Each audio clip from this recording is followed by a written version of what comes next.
What's good, YouTube? Texas RC coming back at you with another video.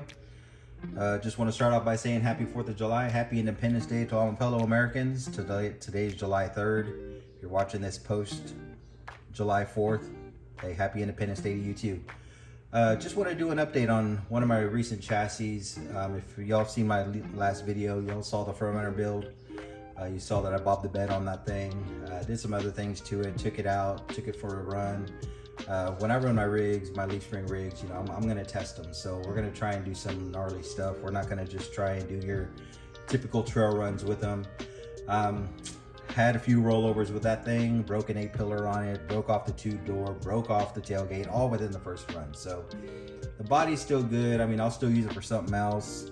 Probably do a pre-runner build on another chassis, so we'll use that body for that. But I went ahead and did something a little bit different, and here it is. This is my homage to my home state. Yes, I live in California. Obviously by my name, my YouTube name, my Instagram, you used to know I'm from Texas. I'm a Texas boy at heart. So this is something I've been wanting to do for a while, man. Again, Texas will never leave me. I'll always be a part of it. It'll always be a part of me. And so I just wanted to pay tribute to where I'm from. And this is a paint scheme that I've wanted to do for some time. Just never got around to doing it just because, I don't know, just didn't have a confidence in myself to really think I'd be able to do it justice. I think I would give myself some time, some experience to kind of get better at my painting, and this is kind of where we're at. So again, even when I did the Furman, I never actually did a full overview of the actual build itself. So that's what we're gonna do. So let's get into it. Let's just go over the body first. Obviously, stock Mojave body, not a Marlin body, just like my last one. I pretty much did some of the same things. Bobbed the bed, gave it a little bit of a cleaner look. It's a little bit of a cleaner look compared to my other TF2. Obviously, you can still see the seam, but it took more time. Then on this one here too, obviously you have the cut doors. Kind of wanted to go to that comp cut. Looked up a file, found a file on Thingiverse. I finally got a 3D printer. Shout out to my girlfriend's cousin. He gave it to me. Ender 5 Pro is pretty awesome. So pretty much found a Thingiverse file. It's a template. You can actually, you know, so that way you have no place where to cut. And also that template, you can mirror it and use it as an actual doors to, you know, to kind of glue in, fill in the gap. So that's what I did. Gave it that comp cut. I like the way it looks, like the way it turned out. My biggest thing for me that I been wanting to try just to kind of change it up so that way it wasn't your same old TF2 was the hood work. Obviously, if you could see here, you could see we got a hood scoop going down. I'll put some pictures up here somewhere showing kind of the progress of that. This right here has been my favorite thing that I've done to this body.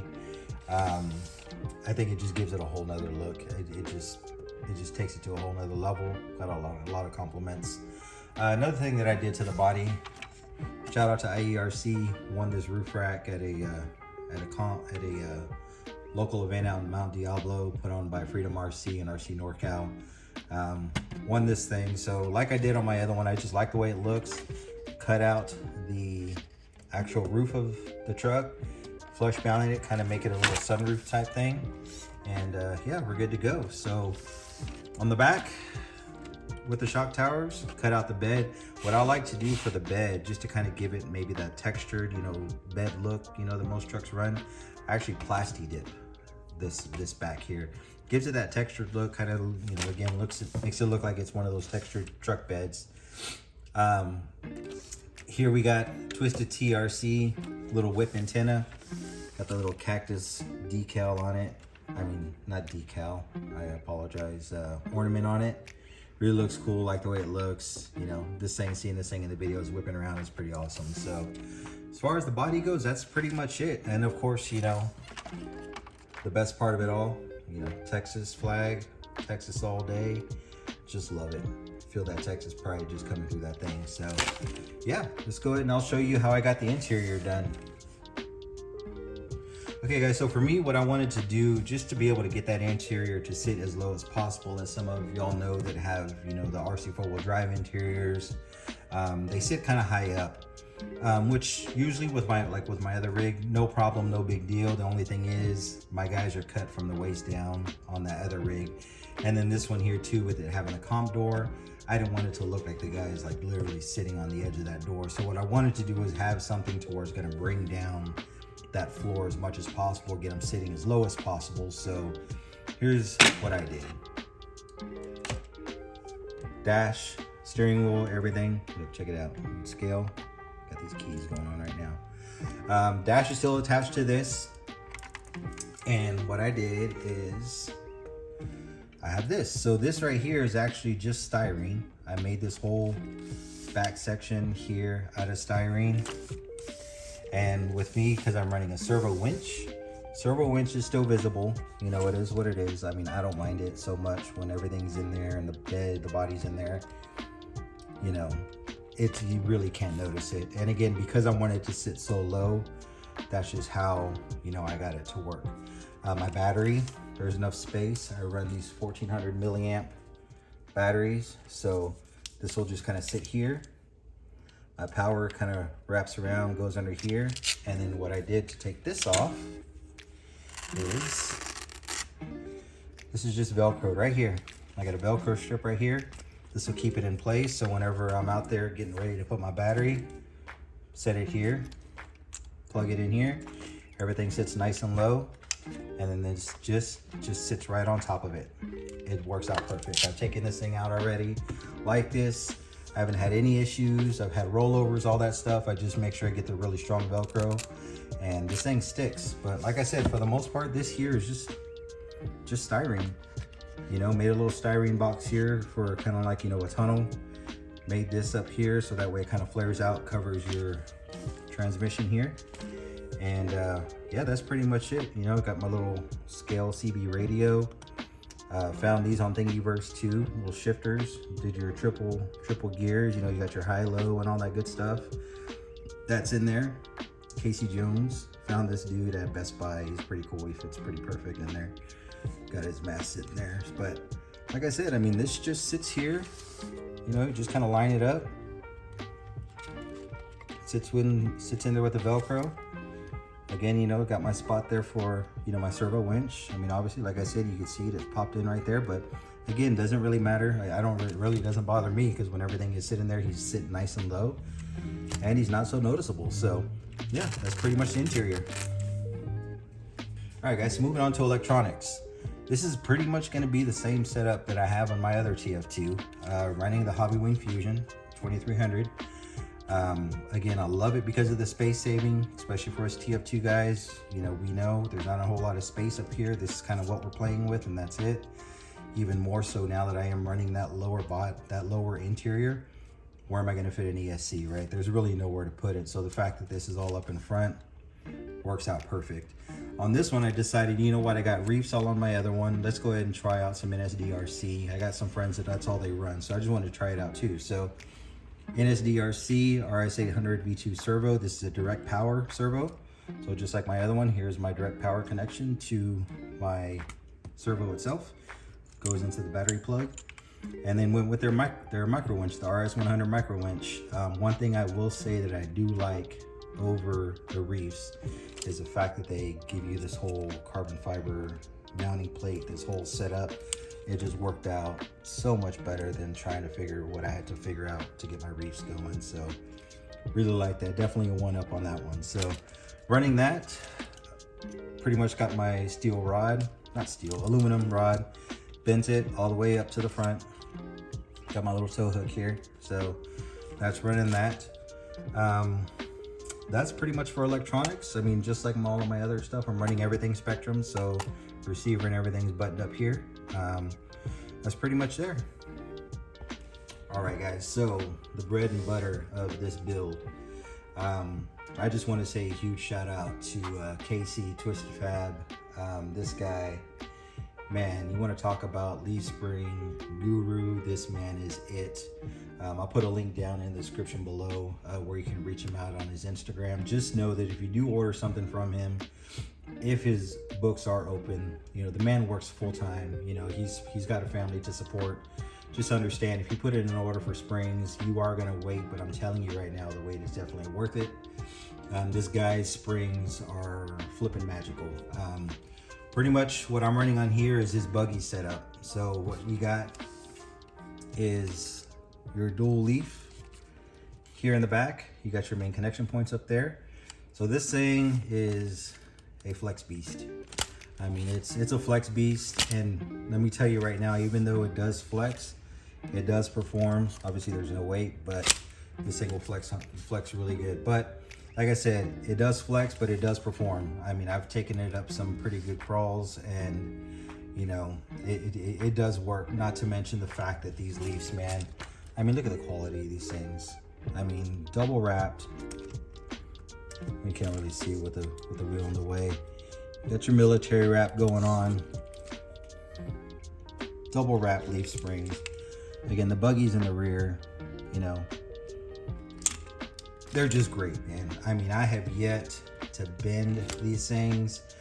For me, of course, just like all my TF2 rigs, I run an anti-wrap bar. Of course, for him, he says it's recommended. I know one guy on Instagram, I forget his name. I know he went a good while without running an anti-wrap bar. Never bent these damn leaves. I mean, this, like I said, these leaves here are bulletproof, and if I could, and if he had the time to make me leaves for all of my rigs, I would definitely do it. But this is my first order with him, and I'm definitely going back to get another set when he's got time, of course. Because again, the man's busy. You know, this isn't his full-time, the gig. This is his hobby. It's what he loves to do. But just understand, you know, the guy's booked. So again, we got buggy leaves in the rear. These are his shock mounts. I got his shock mounts in the rear, shock mounts in the front. Again, his leaves in the front. Went with, of course, A&M Garage reverse shackle mount. Didn't do the +4 on this one, just went with the regular straight mount. And then, of course, too, the bread and butter on this rig as well. Vanquish, Curry, Portal, axles. I just couldn't help myself running the Rock Jocks on my other rig. I just had to do something different, and this is where we went. Vanquish, Curry, Portals. I love them. I mean, it's not something you see every day. It's something different, you know. And again, it's not something everybody else is gonna do. Everybody does your regular straight axles. You know, not seeing a portal axle on a TF2 is not something that's gonna be common, and I love it. I love to be different. So whatever I can do to be different. These, just like my other ones, bound it up with JEC Racing. There you go. There's a little decal right there. Shout out to JEC. Leaf mounts, best out there in the world, best out there made for the front as well. That's pretty much it as far as suspension goes. This thing, like I said, I mean, it's a flex monster. It'll catch you some good flex. Let me see. Let me show you how Texas I am. See, I mean, it's a flex monster. It's great. I mean, it's great for videos. I mean, I love taking videos of this thing and putting them up on Instagram. They're just awesome. So yeah, so that's pretty much suspension wise. Wheels and tires. Incisions, I've been wanting these things for the longest time. Apologize, I forget the actual name of them. I'll put those down in the description as well. Incision wheels, BFG, all-terrain tires, mud-terrain tires, excuse me. Class 1 style, 4.19s. Predator compound, still single stage foams on these ones, just like my other rig. Haven't really had a reason to, and I'll do it eventually, go to a dual stage. Inner fenders, 3D printed myself. Again, I have a 3D printer now, so anything I can print out, I'm doing it, and it just adds another level of detail, covers it up. You can't see the guts, you can't see the inside. Drive lines, #1 drive lines, Incision drive lines, wouldn't go with anything else. Bauhaus high clearance skid, didn't go with the A&M skid on this one. This is actually what came with the rig, so we're just gonna stick with that, and it's been working fine. But that's pretty much it as far as the chassis goes. Again, not too far from my other chassis, my other TF2, aside from the Twisted Fab Co. leaf springs. I'm gonna get those eventually on the other one. I also have a Brazen Mullet chassis that I'm gonna get those springs on too at some point in time. Again, whenever I get time, you know, to reach out to them and hit them up for them. But let's go ahead and take it back. So yeah, just want to say, everybody, thanks for watching. Again, just kind of wanted to go over my most recent iteration of a TF2. Again, like I said, I've just honestly just fallen in love with these leaf spring rigs, and you know, the scale side of things. I love it. There's just nothing compares. Yeah, the cheater rigs are good. Yeah, the cheater rigs are cool. I mean, yeah, you can get them to do some crazy stuff, but for me, it just doesn't. It just doesn't beat the scale aspect of things. I mean, come on, you know, trying to get a guy to fit in here and all the, you know, the interior details and all that. You know, I mean, it's just something you can't do with cheater rigs, you know. And I mean, this is the part that I love, you know, the most. I've really taken a fond liking to this aspect of the RC, pretty much the RC, whatever you want to call it, hobby. But again, thanks everybody for watching. If you have any questions, just leave them down in the comments. You know, if you get a chance, don't forget, like, share, subscribe, all that good YouTube stuff. And we'll catch you later on the next one. Peace.